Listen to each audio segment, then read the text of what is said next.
This is your news source evening bulletin for today, Thursday, the 13th day of June in the year 2024. I'm Gordon Mosley reporting. Now here's what we're tracking tonight. Faced with that corruption in Guyana report by the U.S. Department of Treasury, which highlighted large-scale gold smuggling and the bribery of government officials, Vice President Jagdeo today declared war on gold smugglers, threatening that the government of Guyana will be tightening the sanctions to include forfeiture of assets, among other harsh penalties for large-scale miners found smuggling. At his press conference today, Mr. Jagdeo said the government has long been aware of gold smuggling taking place in the country, noting that the authorities were even able to pick up on sophisticated methods being used by smugglers to get the precious metal out.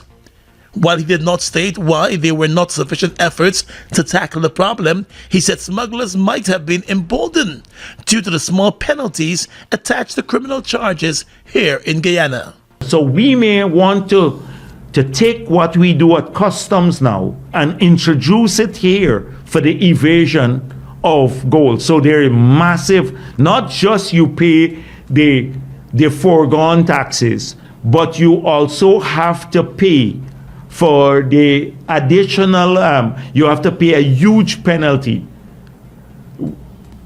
which is in multiples of the evaded taxes. So if you get caught, there's a big risk. First of all, you get charged under an act that has severe penalties. Secondly, there's a big financial risk because you have massive fines. And thirdly, we may have to start exploring what we did under the laws dealing with money laundering or drug trafficking, forfeiture of assets. Vice President Jagdeo also touted closer collaboration with local and international law enforcement agencies in order to arrest the smuggling trade.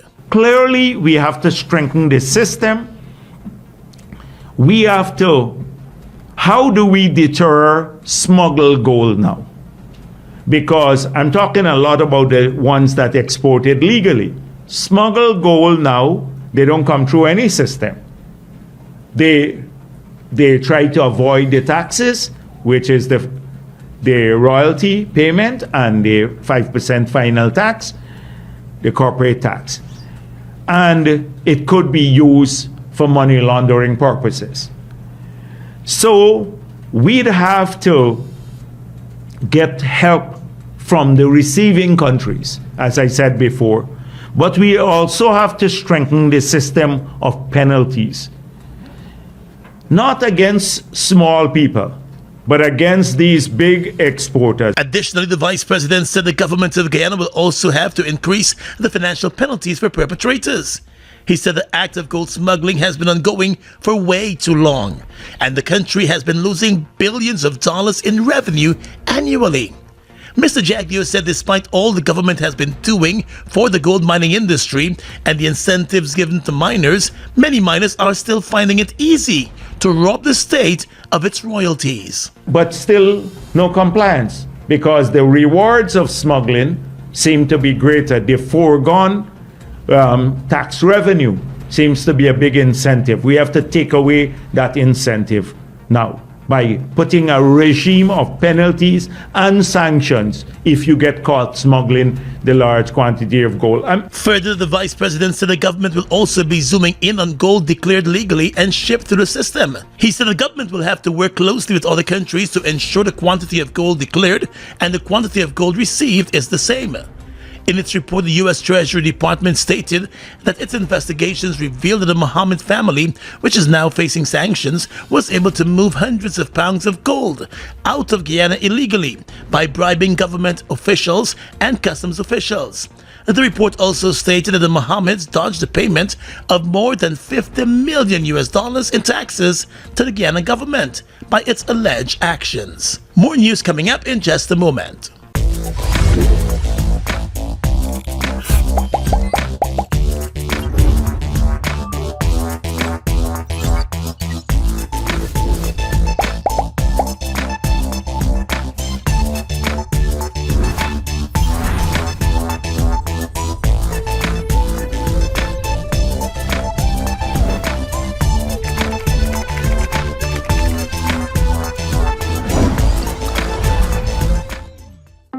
It's one of your biggest goals, getting your own home, where memories are made, where happiness lives.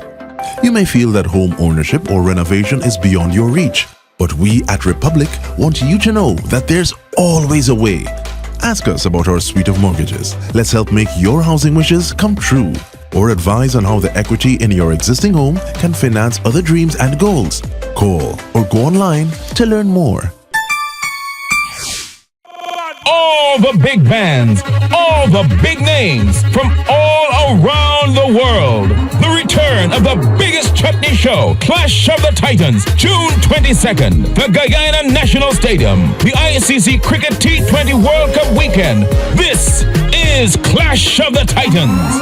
One big stage, one big night, over 7 big bands, over 40 artists performing June 22nd, the Guyana National Stadium. This is Clash of the Titans.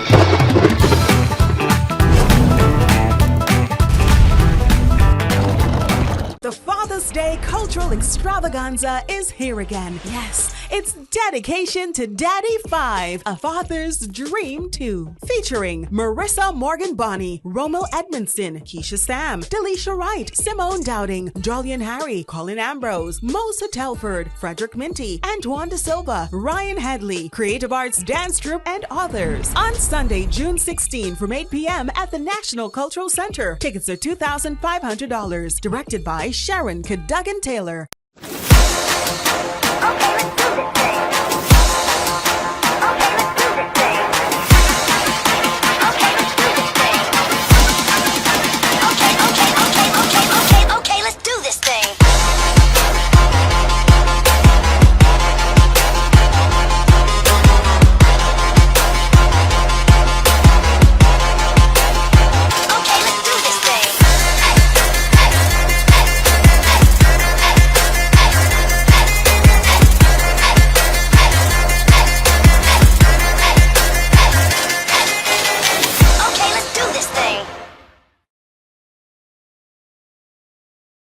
The Bank of Guyana today announced that it has revoked the license of Confidential Cambia of Lombard Street, Georgetown, which was operated by the Mohammed family.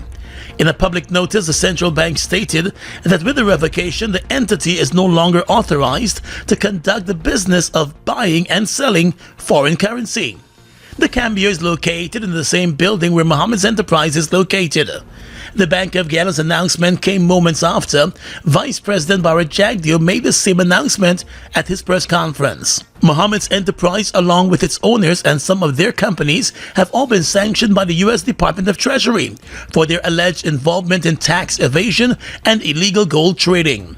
Permanent Secretary May Thomas, as we have been reporting, has also been sanctioned. The Mohammed family owns a number of multi-million-dollar businesses in Guyana, covering various sectors, from real estate to gold mining and forestry, and Cambio operations to construction. At his press conference this afternoon, Vice President Jagdeo said the decision to revoke the Cambio license for the Mohammeds forms part of critical steps being taken by his government to safeguard the country's financial system from possible sanctions. He said following the imposition of the sanctions on Nazar Mohammed, his son Azruddin, and Permanent Secretary May Thomas by the U.S. Treasury Department, the government immediately instructed the Bank of Guyana and the Financial Intelligence Unit to compile a report on the implications of those sanctions on Guyana's financial system. So they will present a comprehensive report on the implications of the sanction for our financial system. We want to safeguard our financial system. That would mean exposures of our bank to the Mohammeds and any other matter that may have a direct bearing of a financial nature on our system, because we are obligated to do so under the sanctions to safeguard the financial sector of Guyana. The government, according to Mr. Jagdeo, has also asked all of its other agencies that have conducted business with the Mohammeds to submit a report of those transactions. He said it was important to ensure that there is full compliance to avoid any sanctions. We don't want to expose our country to problems because of these sanctions and non-compliance with these sanctions. We don't want to expose government entities to the potential sanctions. The sanctions announced by the U.S. against the Mohammeds and May Thomas will affect all assets owned by them in the U.S., and companies and individuals that continue to do business with them could face possible sanctions of their own. Well, embattled Permanent Secretary of the Ministry of Labor, May Thomas, who has been sanctioned by the U.S. government, has resigned as a member of the Central Committee of the governing People's Progressive Party. That's according to the General Secretary of the party, Vice President Bharat Jagdeo. While Thomas has resigned from the Central Committee of the PPP, she remains a permanent secretary in the government. She was sent on leave earlier this week as the permanent secretary following the bombshell U.S. Department of Treasury report, which implicated her in a bribery scheme. While describing May Thomas as a hard worker in the PPP, Mr. Jagdeo today said she is still maintaining her innocence.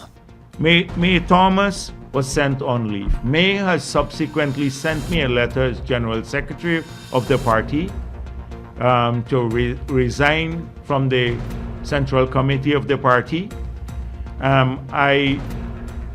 She has indicated she did not want to bring the party into disrepute. She worked hard in the party, very hard. She's a hard worker in the party, as many of you know her.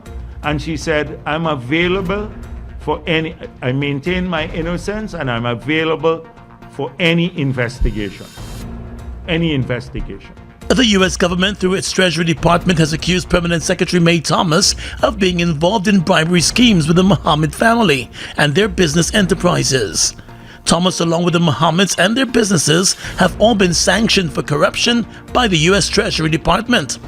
In explaining May Thomas's alleged involvement, the Treasury Department accuses the government official of being involved in ensuring favorable treatment in criminal or civil matters that would otherwise suggest the involvement of the Mohammeds in illegal criminal activity in return for cash and gifts. The U.S. Treasury Department in its report said the Mohammeds have paid bribes to the corrupt Guyanese government officials to facilitate the award of government contracts. According to the U.S. government, a corrupt permanent secretary could manipulate procurement processes to suit their preferred bidder by providing inside information at the early stages of evaluation.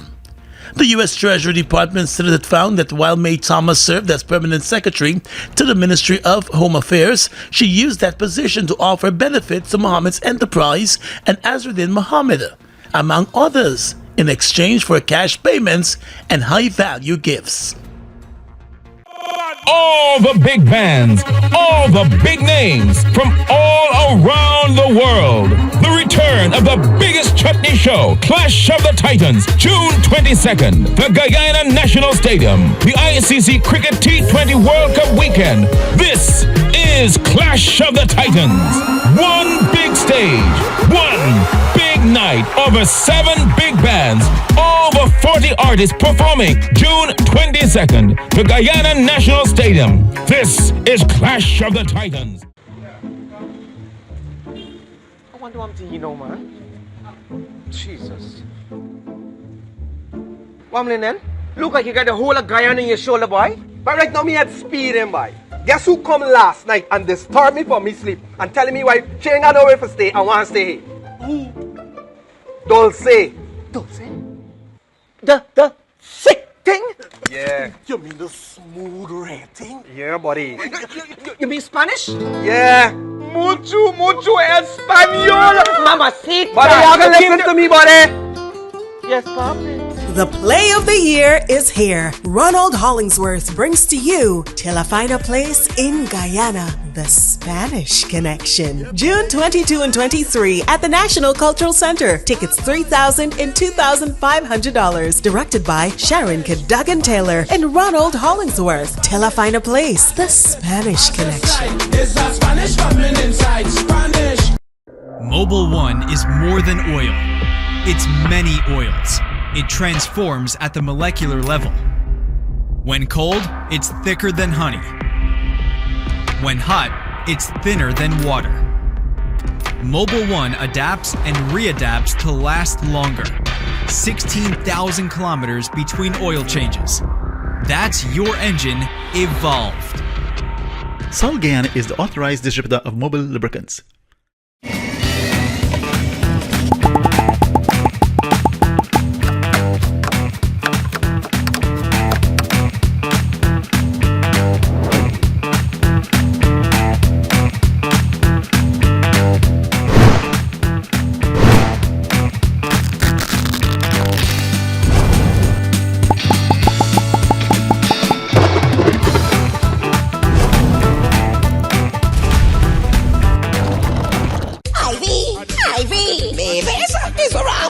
You? You're heartless.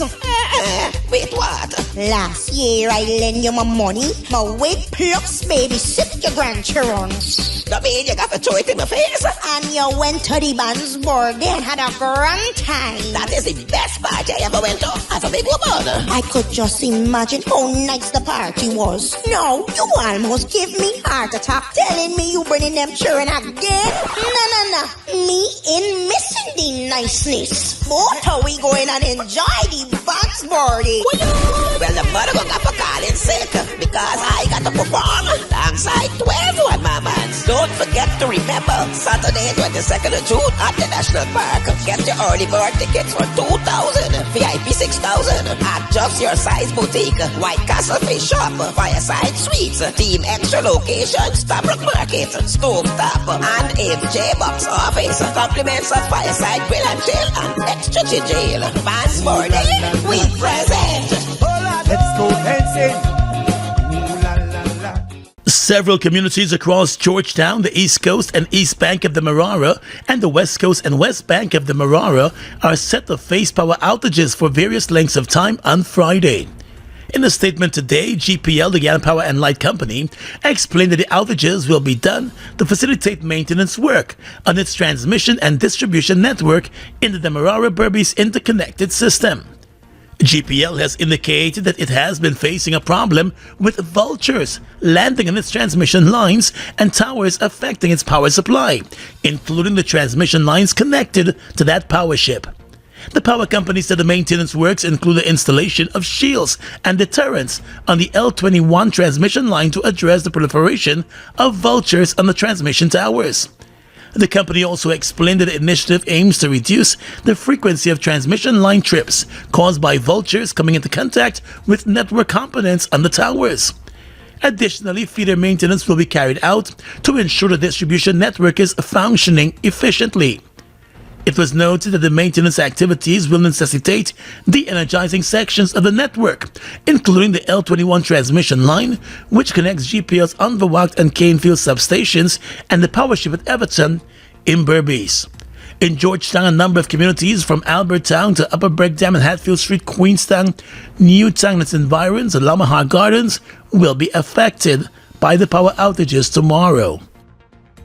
In the world of business and commerce, customers paying for fuel and accessories at select Guyana locations can now do so electronically using their Visa or MasterCards with the launch of the company's point-of-sale payment service. The new payment option is being facilitated through Republic Bank Limited's point-of-sale payment service and will enable customers to use their Visa or MasterCards or debit or credit cards from any of the local commercial banks to make payments. At the launch today at Guyana's headquarters on Cam Street, the company's general manager Molly Hassan said the groundbreaking venture is an important step as the 48-year-old state company moves to enhance customers' experience through increased efficiency. After several months of negotiations, discussions between GAIL and members of the banking sector, GAIL is now ready to offer the convenience that has become an integral part of our daily lives.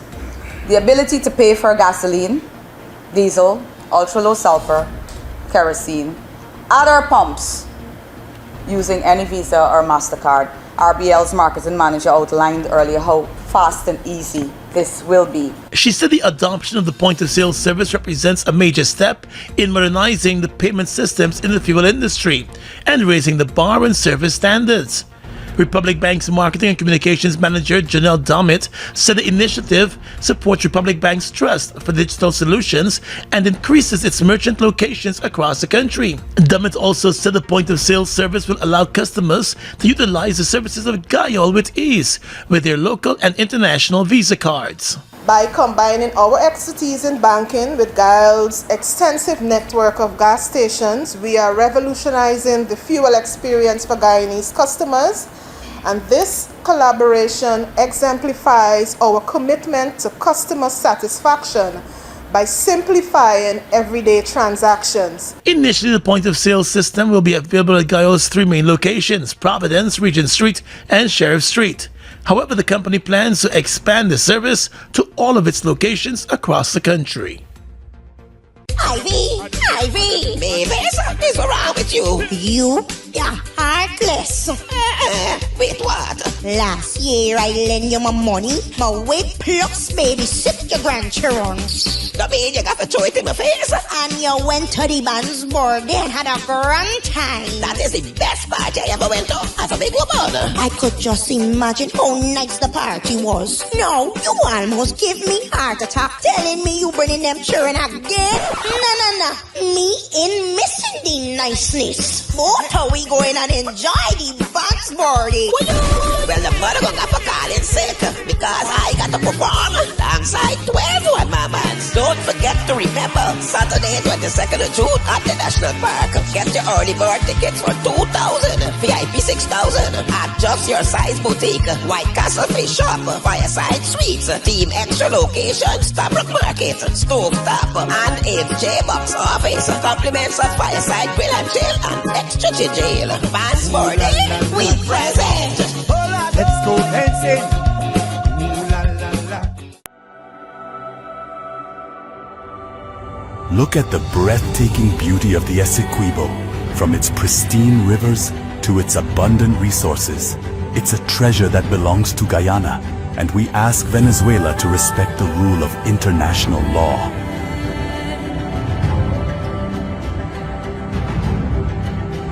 Our commitment to this land is not just about ownership. It's about preserving its beauty and resources for our people and future generations.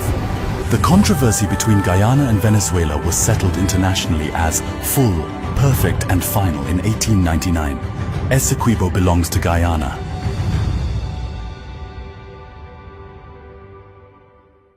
Guyana's economy is rapidly transforming, and we're all part of it. Guyana is at the forefront of this development by providing reliable and efficient energy and supporting community development from the very core. 100% of Guyana's profit goes back to building schools, roads, and other important infrastructure that connects our cities and towns, providing fuel to domestic, marine, industrial, and aerial transportation.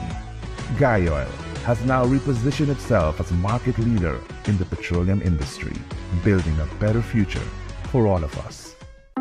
It's one of your biggest goals, getting your own home, where memories are made, where happiness lives. You may feel that home ownership or renovation is beyond your reach, but we at Republic want you to know that there's always a way.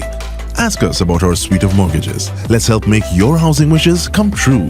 Or advise on how the equity in your existing home can finance other dreams and goals. Call or go online to learn more.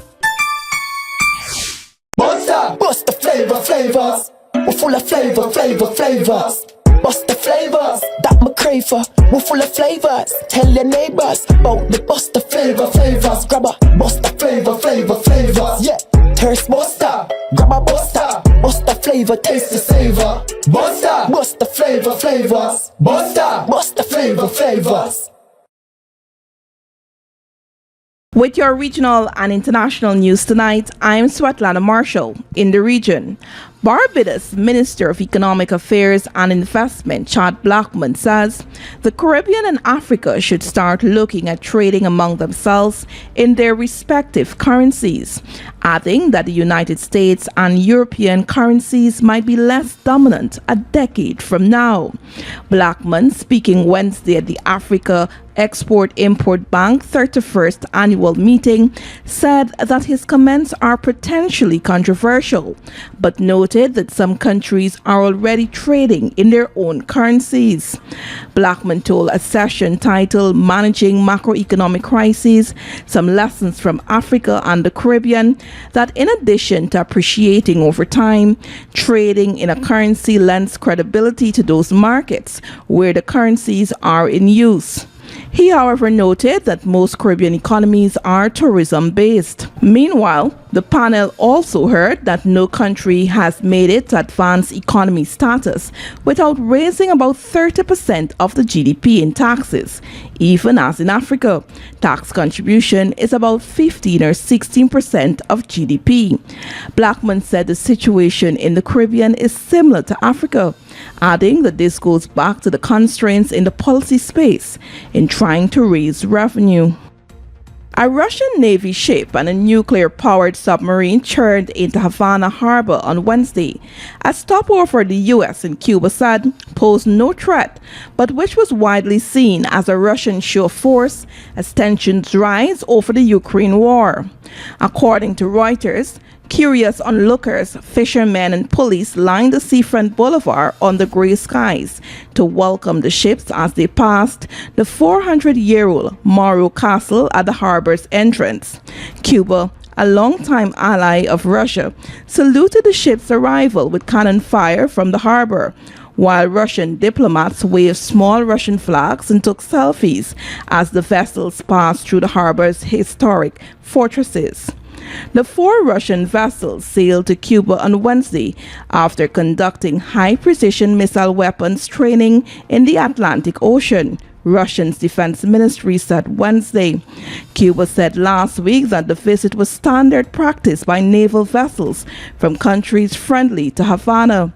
The communist-run government's foreign ministry said the fleet carried no nuclear weapons, something echoed by U.S. officials. The U.S. has been monitoring the Russian vessels as they skirted the nearby Florida coast, but has said they pose no threat.